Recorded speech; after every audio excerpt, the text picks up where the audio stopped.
आज कृष्ण सुदामा का जो संक्षिप्त वर्णन है वह मैं आपको सुनाने जा रहा हूं। आप लोगों ने तो सुना होगा कि सुदामा ने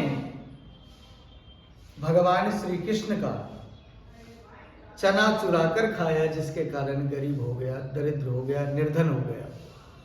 परंतु ऐसा नहीं है। और यदि कृष्ण भी ऐसा जानते होते तब भी वो इस प्रकार दरिद्रता का श्राप तो नहीं देते और सुदामा को निर्धन नहीं होने देते। करारविंदेन पदारविंदम मुखारविंदे विनिवेशयन्तम् वटस्य पत्रस्य पुटे शयानम् बालं मुकुन्दं मनसा स्मरामि। भगवान श्री कृष्ण नटखट जरूर है, छोटे जरूर है, परंतु सुदामा से उनकी अपार मित्रता है।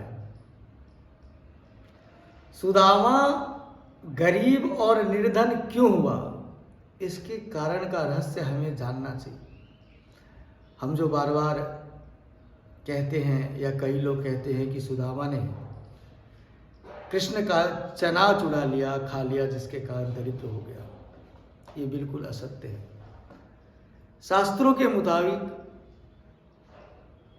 पुराणों के अनुसार, संदीपनी मुनि का आश्रम जिस जगह स्थित था उसके बगल में एक गांव था। उस गांव में एक ब्राह्मणी रहती थी। वह ब्राह्मणी निर्धन थी और भूखी थी। वो भिक्षाटन करके, भिक्षा मांगकर कुछ चने अपने पास एकत्रित की थी और पोटली में बांध करके अपने घर में रखी हुई थी। अचानक से उस गांव में कुछ चोरों की टोली आ गई। चोरों ने यह समझा कि उस पोटली में सोने चांदी के सिक्के हैं, हीरे जवाहरात हैं। ये समझकर उस पोटली को उन्होंने उठा लिया, जाने लगे। ब्राह्मणी भूखी थी, चना की पोटली को लेकर चोरों को भागता हुआ देख ब्राह्मणी शोर करने लगी। आसपास के जो पड़ोसी होते हैं, गांव वाले, आवाज सुनकर, शोर सुनकर उस चोर के पीछे भागने लगे। अब चोरों ने तो यह समझा कि अब तो मैं पकड़ा गया। यह सोचकर उस चोरों ने उस पोटली को संदीपनी मुनि के आश्रम में छोड़ के वहां से भाग गए। पोटली खुल गई, चना बिखर गया।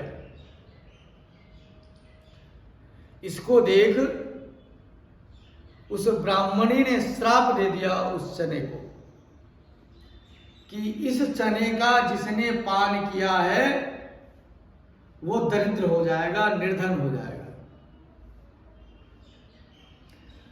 उस संदीपनी मुनि के आश्रम में ही कृष्ण और सुदामा शिक्षा का ग्रहण कर रहे थे।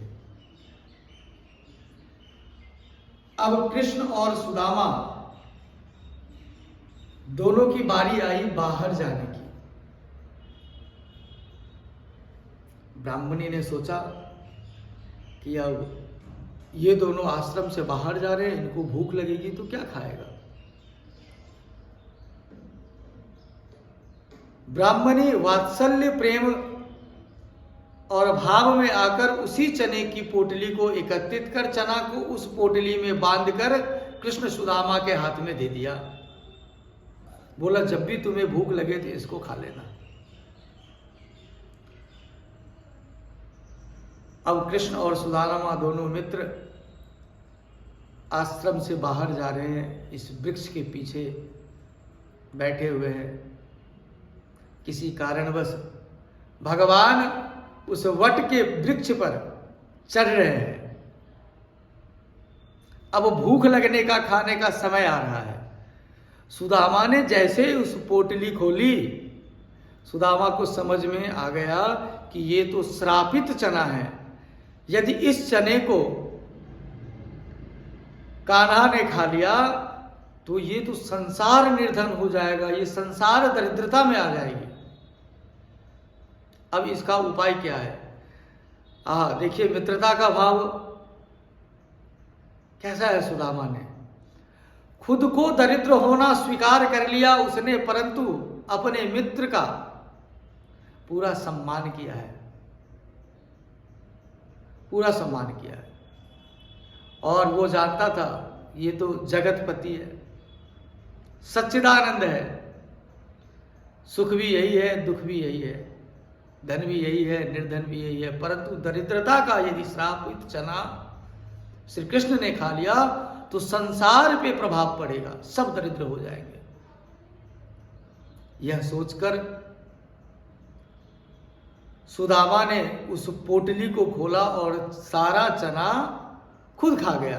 अब चना तो ब्राह्मणी से श्रापित था, इसलिए उस चना के खाने से सुदामा दरिद्र हो गया।